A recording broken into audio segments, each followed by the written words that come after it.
What's going on guys, Jin here. This is a touch of death build that touches things to death, and then they die.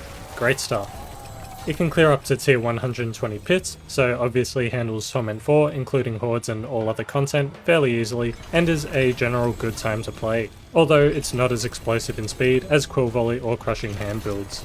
If you enjoy this kind of video format, please leave a like, subscribe, hit the bell, and leave a comment if you want to. Really appreciate it. Thanks a lot guys. Now let's get into the build. Starting with the skill tree, we're going to take one into Rock Splitter, and one into Enhanced Rock Splitter, although don't worry too much about that, as we're not going to be using those abilities. In our core skills, we're going to be taking 3 into Vigorous, and 3 into Balanced Exertion. We're also going to be taking 3 into Follow Through, and then moving down into our focus skills, we're going to take 1 into Vortex, 1 into Mirage, to get the 3 in Unrestrained Power. We're going to take 1 in Focal Point, and 3 into Apex. Then we'll also take 1 into Ravager, and go for Measured Ravager. In our defensive skills, we're going to take 1 into Endurance, 3 into Perseverance, 1 into Patient Guard, 1 into Armored Hide, and go for the Reinforced Armored Hide. Then we're going to take 1 into Scourge, and the first node here, Enhanced Scourge. In our potency skills, we're going to be taking 3 into Resilient, 3 into Vehemence, 3 into Ravenous, 3 into Oppressive, 3 into Potent, 3 into Furnace, and of course 5 into Touch of Death. And then we're going to go for the Poised Touch of Death. In our ultimate skills, we're going to take 3 into Resolution, Spiritual Attunement, and Supremacy. Then we'll take 1 into the Hunter, and both of the corresponding nodes. And lastly, our key passive, we're going to be going for Prodigy's Tempo. Next up for the Paragon Board. In our starting board here, we're going to go for Fitness. That's going to give us critical strike damage. Critical strikes generate 3 vigor, and we're also going to get a multiplicative boost to our critical strike damage when we get our legendary bonus. For our second board, we're going to be using Sapping, so when we cast 3 Gorilla, Jaguar, Eagle or Centipede skills with the same spirit in a row, we restore 15% vigor and deal 30% increased damage for 5 seconds. And we're going to be using Menagerist as the glyph. That's going to give us some bonus to all magic nodes within range, and dealing damage with Gorilla, Jaguar, Eagle or Centipede skills increase all damage we deal by 4% for 10 seconds, stacking once per spirit. And the legendary bonus increases our Incarnate skill damage. For our third board, we're going to the right, and we're going to be going for Revealing, so on lucky hit we have up to a 30% chance to knock down vulnerable enemies, and we deal 30% increased damage to CC'd enemies.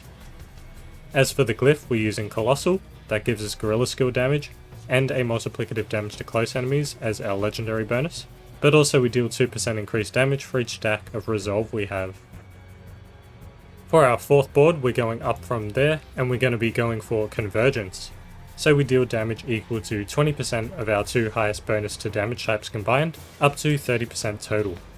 And for the glyph, we're going to be using Canny, so we get some non-physical damage whenever we take intelligence nodes, and also we get multiplicative non-physical damage as our legendary bonus.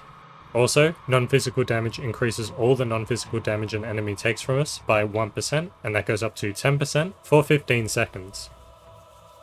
Our fifth and final board is on the left of that, which comes up from the Sapping board.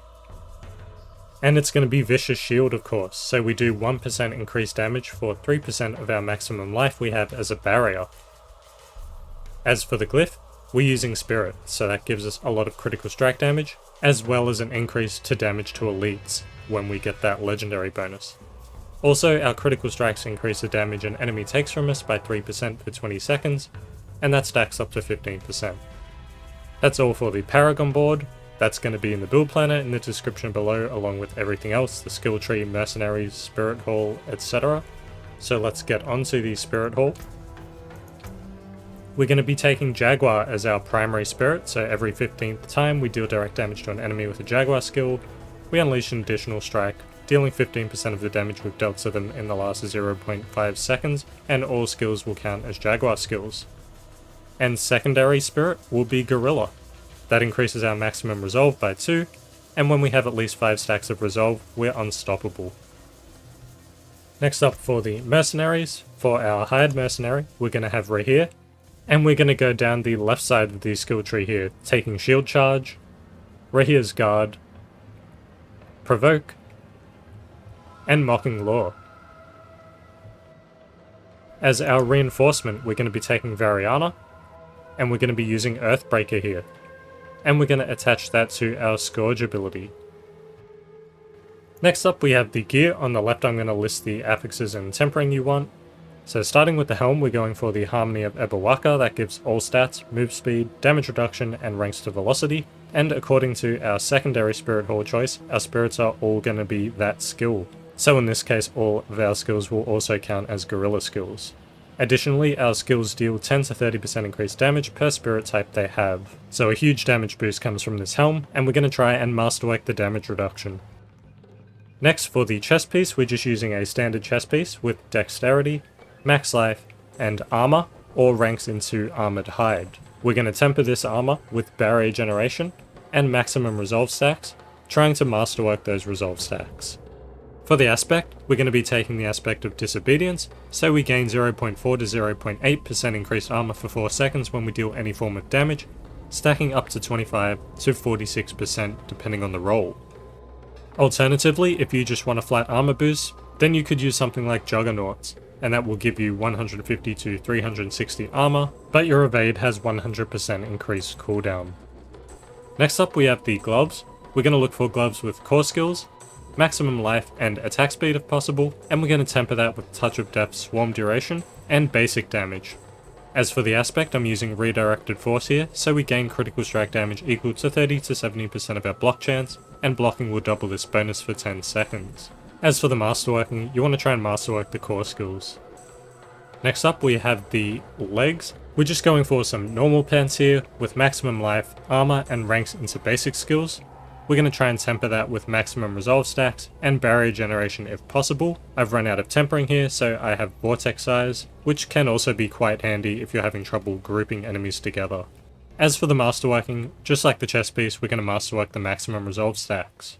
For the aspect, we're going to be using interdiction here, so we gain 1 to 15% block chance per resolve stack. Getting a perfect roll on interdiction matters a lot, especially when you start getting a lot of resolve stacks. Next up we have the boots. We're going to be using Yen's Blessing here. That gives us maximum evade charges implicit. Then we also gain all stats, movement speed, resist all, and resource generation. And you want to try and masterwork the resistance to all elements. If you happen to have a greater affix on the resist all, then you could masterwork that once, and use the rest on resource generation. As for the aspect it has here, casting a skill has a 40 to 60% chance to cast a non-mobility, non-ultimate skill that is currently on cooldown, and that can occur only once every 8 seconds. Next up we have the weapon, and you guessed it, we're using the Rod of Kepeleke, just like pretty much every Spiritborn build, as it is very, very strong. Gives that block chance implicit, and it also gives maximum resource, critical strike damage, chance for core skills to hit twice, and ranks into velocity. It also turns your core skills into basic skills, which enables a lot of extra modifiers, and they also become free to cast, but deal 30% reduced damage based on their vigor cost.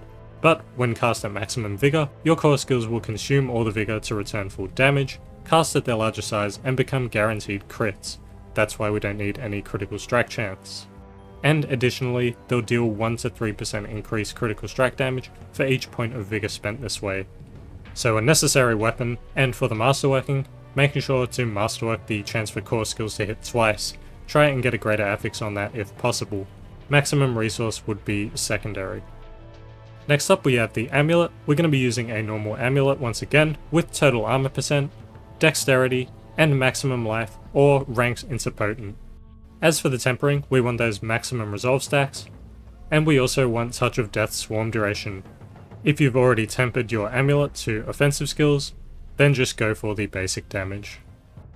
As for the aspect, we're going to be using Insatiable, so kills extend the duration of our Touch of Death swarms by 0.2 seconds, and when a swarm is replaced early, it bursts for 150 to 450% of the damage it would have done. As for the masterworking, we want to masterwork those resolve stacks. Next up, we have our rings. For our first ring, we're using the Ring of the Midnight Sun. That's going to give us dexterity, critical strike damage, cooldown reduction, and mirage. And when we critically strike, we gain 20 to 50% of the vigor we've spent in the last 2 seconds. We also gain counterattacks passive. For the masterworking, you want to try and masterwork the cooldown reduction, and as such you want to try and get a greater affix on that if possible. For our second ring, we're going to be using a normal ring with maximum life, attack speed, and lucky hit % chance to make enemies vulnerable. And we want to temper that with basic skill damage and resource generation. Unfortunately, I used all my tempers and didn't hit the resource generation once. As for the masterworking, we're going to try and masterwork the attack speed here.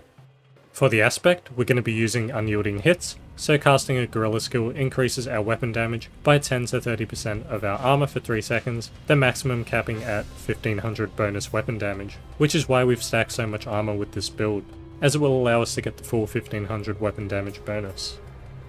So that wraps it up for the gear. For the runes, we're going to be using Pock and Quay in one of our armor pieces, so whenever we spend 300% of our maximum resource, we'll invoke the Druid's Earthen Bulwark for 3 seconds, and that grants us a barrier. And in our weapon, we're going to be using Zol and Zal, so when we invoke a skill from another class 2 times, which would be the Earthen Bulwark, we'll gain 20% maximum life for 6 seconds. For the remaining armor pieces, you want to be using the purple gems for barrier generation. I just happen to have the green ones in my helm at the moment, but you would want purple gems in there as well. And as for the jewelry, we're going to be going for skulls in everything for that bonus armor. So that pretty much wraps up the build. Thanks a lot for watching. If you enjoyed this video, learned anything, or made it this far, please leave a like, subscribe, hit the bell, leave a comment, all that good stuff. It helps the channel a lot and I really appreciate it. That's all for this video. Hope to see you in the next one. Bye!